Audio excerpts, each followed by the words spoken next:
বিকেলের নরম আলো ধীরে ধীরে পুরো উঠোন জুড়ে ছড়িয়ে পড়ছিল। চারদিকে এক অদ্ভুত নীরবতা, যেন বাড়ির প্রতিটি মানুষ নতুন একজন মানুষকে দেখার অপেক্ষায় ছিল।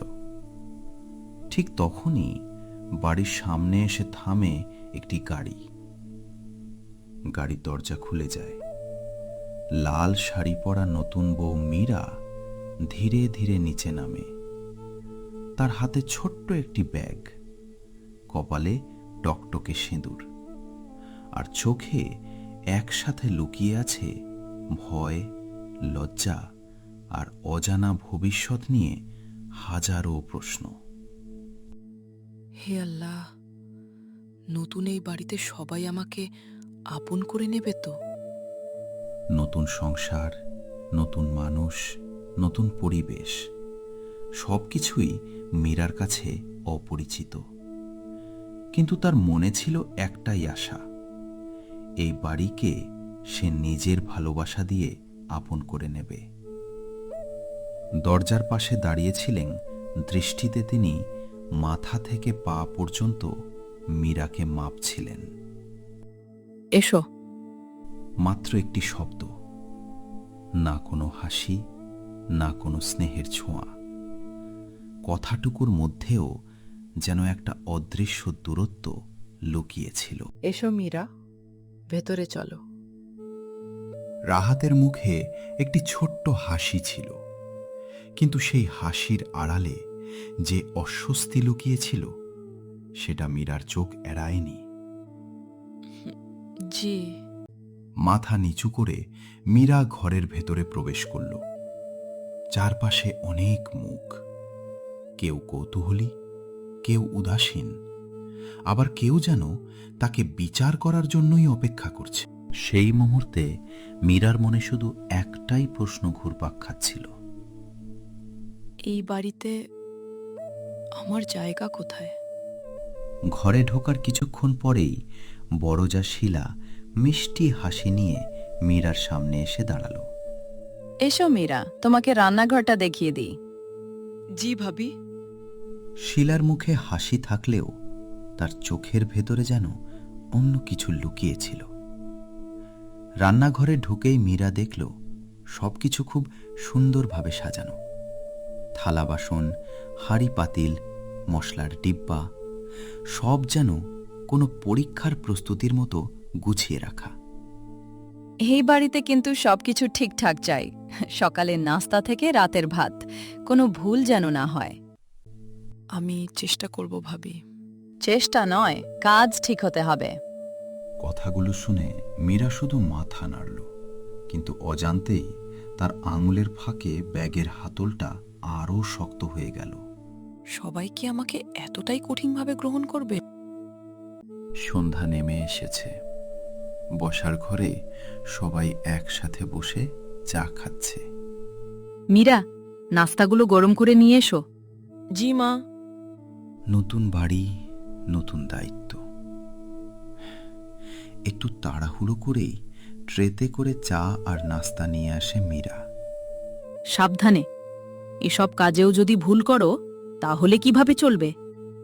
কথাটা শুনেই মীরার হাত হালকা কেঁপে উঠল। মুহূর্তের মধ্যে এক কাপ চা টেবিলের ওপর পড়ে গেল। পুরো ঘর নিস্তব্ধ হয়ে গেল। ওহ, নতুন বউয়ের হাত তো দেখছি বেশ কাঁচা। এই সামান্য কাজটাও ঠিক মতো করতে পারে না। অপমানের ভারে মীরার চোখে পানি চিকচিক করতে লাগল। আসলে ও নতুন তো। কিন্তু বাকিটা আর বলতে পারল না রাহাত। যেন তার সাহস হঠাৎ করেই কোথাও হারিয়ে গেল। আমি আমি দুঃখিত। রাতের খাবার শেষ হয়েছে। নিজের ঘরে এসে আয়নার সামনে বসে ধীরে ধীরে কানের দুল খুলছিল মীরা। নতুন জীবনটা এত কঠিন হবে আমি ভাবিনি। ঠিক তখনই করিডোর থেকে ভেসে এলো চাপা গলার কিছু শব্দ। এই মেয়েকে শুরু থেকেই নিয়ন্ত্রণে রাখতে হবে। হ্যাঁ মা, বেশি মাথায় তুললে পরে সামলানো যাবে না। কথাগুলো শুনে মীরার মুখের রং বদলে গেল। তারা আমার সম্পর্কে এসব ভাবছে? চোখের কোণে জমে ওঠা জল মুছে ফেলল মীরা। তারপর ধীরে ধীরে নিজের মুখটা শক্ত করে নিল। না, আমি ভেঙে পড়ব না। আমি কাউকে কষ্ট দিতে আসিনি, কিন্তু নিজের সম্মানও হারাবো না। মীরা তখনও জানত না তার নতুন সংসারের পথ এত সহজ নয়। ভালোবাসার পাশাপাশি তাকে লড়তে হবে অপমান, ভুল বোঝাবুঝি আর অনেক অন্ধকার সত্যের বিরুদ্ধে। আর এভাবেই শুরু হলো মীরার জীবনের এক নতুন অধ্যায়, যেখানে অপেক্ষা করছিল আরও বড় ঝড়। রাতে সেই কথাগুলো বারবার মীরার কানে বাজছিল। ঘুম এলেও মনটা যেন অস্থির হয়েছিল। তবুও নতুন দিনের শুরুতে সে ঠিক করেছিল যত কষ্টই আসুক সে নিজের দায়িত্ব থেকে পিছিয়ে যাবে না। ভোরের আলো তখনও পুরোপুরি ফুটে ওঠেনি। বাড়ির সবাই যখন ঘুমে তখনই মীরা নিঃশব্দে বিছানা ছেড়ে উঠে পড়ল। আজ থেকে সবকিছু আরো ভালোভাবে করার চেষ্টা করব। আঁচল গুজে রান্নাঘরে ঢুকে প্রথমে চায়ের জন্য পানি বসালো সে। তারপর ধীরে ধীরে ডাল বেছে সবজি কেটে সকালের নাস্তার প্রস্তুতি নিতে শুরু করল। নতুন বাড়িতে নিজের জায়গা তৈরি করার একটাই পথ সে জানত, ভালোবাসা আর দায়িত্ব। ঠিক তখনই রান্নাঘরে ঢুকলেন শাশুড়ি। এত দেরি করে উঠেছ? মা, আমি তো অনেক ভোরেই উঠেছি। দেখা যাবে কত কাজ জানো। তিনি হাঁড়ির ঢাকনা খুলে দেখলেন। তারপর একের পর এক ভুল ধরতে শুরু করলেন। ডালে লবণ কম হবে না তো? পেঁয়াজগুলো এত মোটা করে কাটলে কেন? আর কাজের গতি এত ধীর হলে এই বাড়ি চলবে কিভাবে? গতকাল হলে হয়তো মীরা চুপ করে থাকত, কিন্তু আজ সে নিজের ভেতরের সাহসটুকু জড়ো করল। মা, আমি সব শিখে নেব, কিন্তু আমাকে একটু সময় আর সুযোগ দিতে হবে। এই কথাটা শুনে শাশুড়ি কিছুক্ষণ চুপ করে মীরার দিকে তাকিয়ে রইলেন। ঠিক সেই সময় রান্নাঘরে প্রবেশ করল বড়জা শিলা। ও মা, সকাল সকাল কি নিয়ে এত আলোচনা হচ্ছে? তোমার এই নতুন বৌমা এখন আমাকে জবাবও দিতে শিখে গেছে। আরে এত তাড়াতাড়ি? শিলা ইচ্ছে করেই মশলার ডিব্বাগুলো অন্য জায়গায় সরিয়ে রাখল। তারপর কিছুক্ষণ পর এমন ভান করল যেন সবকিছুতেই মীরার ভুল। আরে মীরা, তুমি কি কিছুই গুছিয়ে রাখতে জানো না? কিন্তু ভাবি, আমি তো... থাক থাক, এখন আবার অজুহাত শুনতে হবে। মীরা বুঝতে পারল এটা তার ভুল নয়, কিন্তু পরিস্থিতি আরও খারাপ হোক সেটা সে চাইল না। ঠিক আছে ভাবি, আমি খুঁজে নিয়ে আসছি। কিছুক্ষণ পর নিজেই সব মশলার ডিব্বা খুঁজে এনে রান্না শেষ করল সে। দুপুরে সবাই খেতে বসলে পুরো বাড়িতে এক অদ্ভুত নীরবতা নেমে এলো। সবাই তাকিয়ে রইল তার দিকে। রান্নাটা খারাপ হয়নি? এই একটি কথাতেই শাশুড়ির মুখ আরও শক্ত হয়ে গেল। হয়তো ভাগ্য ভালো ছিল। মীরা অনাথ বাড়ি ফিরতেই মীরা অনেক সাহস সঞ্চয় করে তার সঙ্গে কথা বলতে গেল। তোমার সঙ্গে একটু কথা ছিল। হ্যাঁ, বলো। মীরা প্রতিটি কথা বলতে বলতে তার চোখে জল চলে এলো। আমি তো শুধু সবার মন জয় করতে চাই, কিন্তু কেন যেন মনে হচ্ছে আমি যাই করি সব ভুল হয়ে যাচ্ছে। জানলার পাশে দাঁড়িয়ে রাহাত অস্বস্তিতে নিজের হাত ঘষতে লাগলো। মা আর ভাবির স্বভাব এমনই, কিছুদিন চুপ থাকলেই সব ঠিক হয়ে যাবে। এই কথাটা শুনে মীরার বুকের ভেতরটা যেন হঠাৎ খালি হয়ে গেল। তাহলে তুমি কিছুই বলবে না? আমি আমি ঝামেলা বাড়াতে চাই না। মীরা বুঝে গেল রাহাত তাকে ভালোবাসলেও এখনো তার পাশে দাঁড়ানোর মতো সাহস অর্জন করতে পারেনি। না, শুধু চুপ থেকে আমি এই বাড়িতে টিকে থাকব না। বিকেলের দিকে নিজের ঘর গুছাতে শুরু করল মীরা। আলমারির পুরনো কাপড়গুলো সরাতে সরাতে হঠাৎ তার হাতে ঠেকল শক্ত কিছু। এ আবার কি? কাপড়ের নিচ থেকে বেরিয়ে এলো একটি পুরনো সোনার চুড়ি। সোনার চুড়ি? ঠিক তখনই ঘরে ঢুকলেন শাশুড়ি। এটা? তার চোখ বড় বড় হয়ে গেল। ঠিক সেই সময় পিছন থেকে ছুটে এলো শিলা। মা, এ তো সেই হারিয়ে যাওয়া চুড়ি। এতদিন ধরে খুঁজেও পাইনি, আর আজ সেটা নতুন বউয়ের হাতেই পাওয়া গেল। মুহূর্তের মধ্যেই পুরো বাড়ির পরিবেশ বদলে গেল। না, আমি এটা লুকাইনি। আমি শুধু আলমারি গুছাতে গিয়ে এটা পেয়েছি। চোরেরা সবাই এমন কথাই বলে। অভিযোগ, সন্দেহ আর অপমানের ভারে ঘরের বাতাস ভারী হয়ে উঠল। আর দরজার বাইরে দাঁড়িয়ে থাকা রাহাত সব কিছু দেখেও যেন বুঝতে পারছিল না সে কার পাশে দাঁড়াবে। কিন্তু কেউই জানত না এই চুরির সঙ্গে লুকিয়ে আছে এমন এক সত্য যা খুব শিগগিরই পুরো পরিবারের ভীত কাঁপিয়ে দেবে। আর সেই সত্যের মুখোমুখি হতে চলেছে সবাই। মীরার হাতে সোনার চুড়িটি দেখেই যেন পুরো বাড়ির পরিবেশ মুহূর্তের মধ্যে বদলে গেল।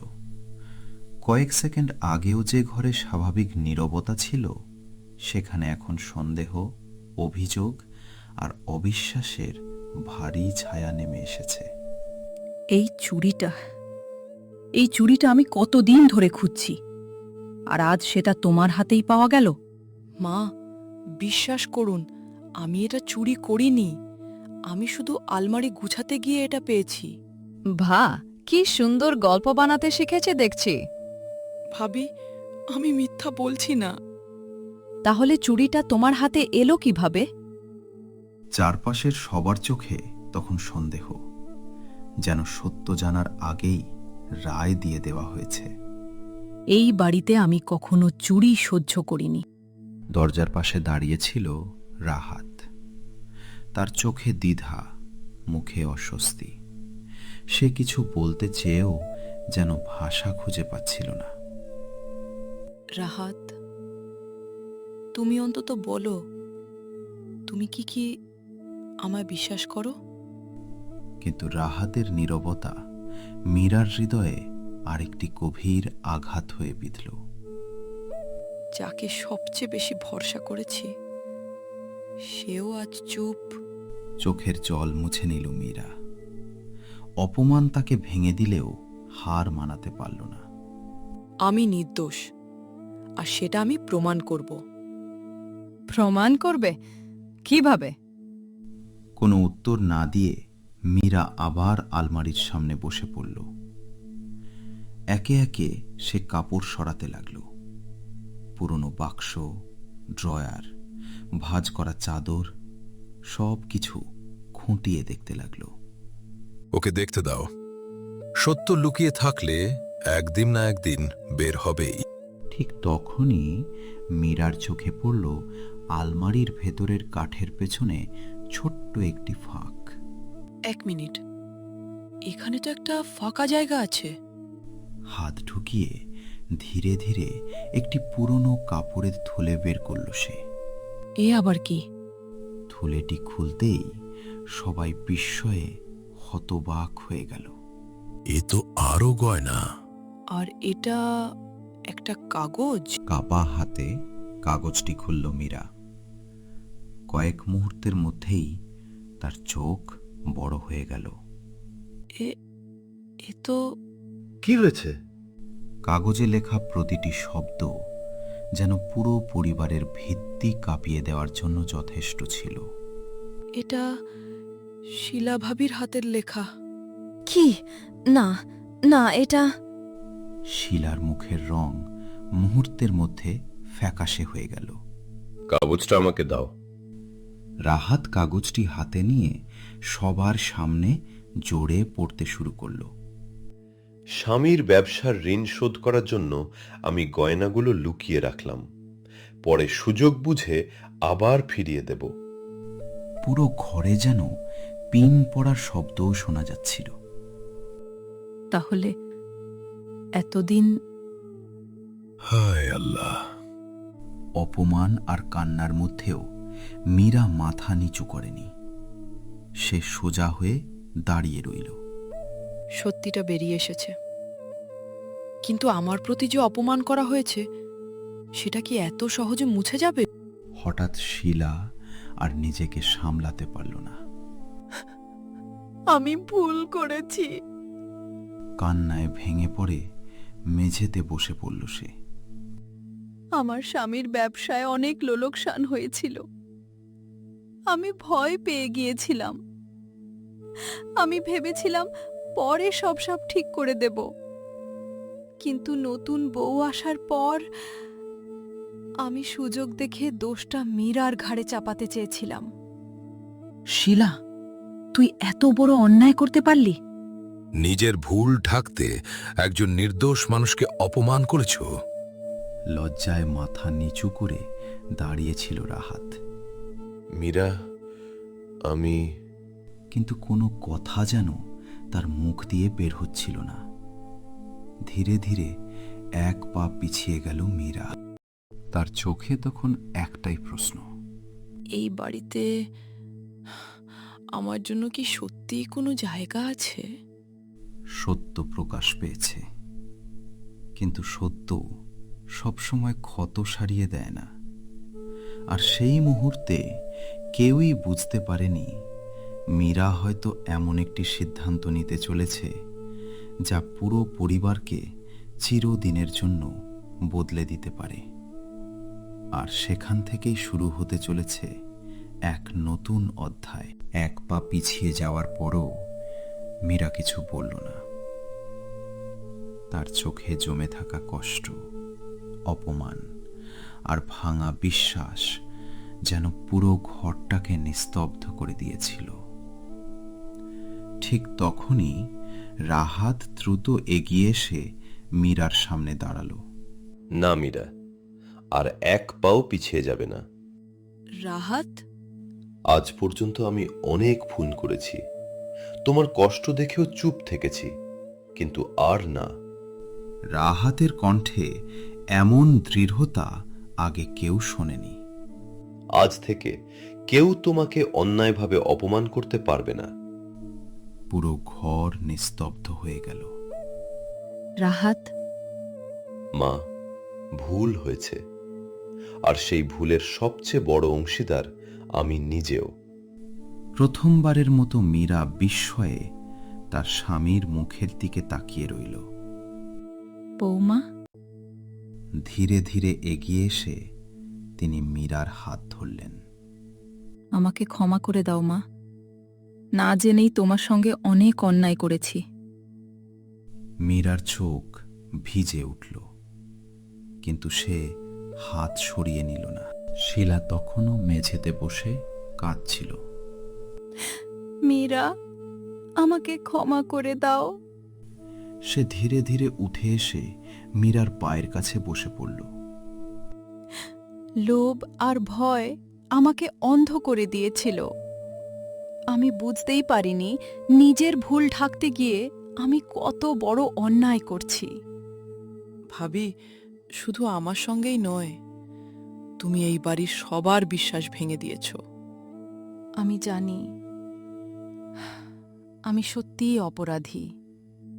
একটা মিথ্যা লুকিয়ে রাখতে গিয়ে তুমি কতজনকে কষ্ট দিয়েছ সেটা কি বুঝতে পেরেছ? হ্যাঁ মীরা, আমি বুঝতে পেরেছি। এতক্ষণ নীরব থাকা শ্বশুর এবার কথা বললেন। এই বাড়িতে আর কোনোদিন মিথ্যা, প্রতারণা কিংবা অপমানের জায়গা হবে না। সেই মুহূর্তে ভারী হয়ে থাকা পরিবেশে প্রথমবারের মতো অনুশোচনার আলো দেখা দিল। সন্ধ্যা নামার সঙ্গে সঙ্গে নিজের ঘরে ফিরে এলো মীরা।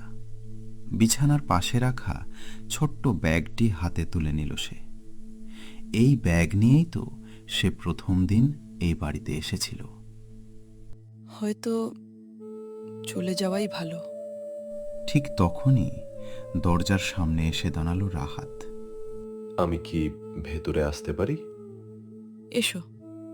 ধীরে ধীরে ঘরে ঢুকে মীরার সামনে এসে দাঁড়ালো রাহাত। চুপ থাকাটাই ছিল আমার জীবনের সবচেয়ে বড় ভুল। আমি তোমাকে ভালোবাসি মীরা, কিন্তু ভালোবেসেও তোমার পাশে দাঁড়াতে পারিনি। আমি বদলাতে চাই। সংসারে শুধু ভালোবাসা থাকলেই হয় না রাহাত, সম্মানটাই সবার আগে দরকার। আমি কথা দিচ্ছি, এবার থেকে শুধু স্বামী নয়, তোমার সত্যিকারের সঙ্গী হয়ে থাকব। দীর্ঘক্ষণ চুপচাপ রাহাতের দিকে তাকিয়ে থাকল মীরা। তারপর ধীরে ধীরে ব্যাগটি আবার বিছানার উপর রেখে দিল। পরের সকালটা যেন অন্যরকম ছিল। উঠোনে সোনালি রোদ পড়েছে, পাখিদের ডাক ভেসে আসছে চারপাশ থেকে। রান্নাঘরে ঢুকতেই মীরা অবাক হয়ে গেল। এসো মা, আজ সবজি কাটতে আমি তোমাকে সাহায্য করব। আপনি? হ্যাঁ, অনেক বকেছি তোমাকে, এবার একটু আদর করার সুযোগ দাও। একপাশে চুপচাপ থালা সাজাচ্ছিল শিলা। মীরা, আমাকে কি আরেকটা সুযোগ দেবে? অতীত ভুলে যাওয়া সহজ নয় ভাবি, তবে নতুন করে শুরু করা যায়। শিলার চোখে আবার জল চলে এলো, কিন্তু এবার সেটা অনুশোচনার নয়, স্বস্তির। দুপুরে সবাই একসঙ্গে খেতে বসল। আজ থেকে এই ঘর সত্যি ঘর হোক। চারপাশে তাকিয়ে মীরা বুঝতে পারল, সম্মান কখনো ভিক্ষা করে পাওয়া যায় না। নিজের সততা, সাহস আর ধৈর্য দিয়ে তা অর্জন করে নিতে হয়। অনেক ঝড়, অনেক অপমান আর অনেক কান্নার মধ্যে দিয়ে অবশেষে সে নিজের জায়গা তৈরি করে নিয়েছে। এটাই হয়তো আমার সত্যিকারের নতুন জীবন। আর এভাবেই ভুল বোঝাবুঝি, অপবাদ আর অশ্রুরুর পথ পেরিয়ে শুরু হলো মীরার জীবনের নতুন অধ্যায়, যেখানে সম্পর্কের ভিত্তি আর ভয় নয়, বরং সত্য, সম্মান আর ভালোবাসা।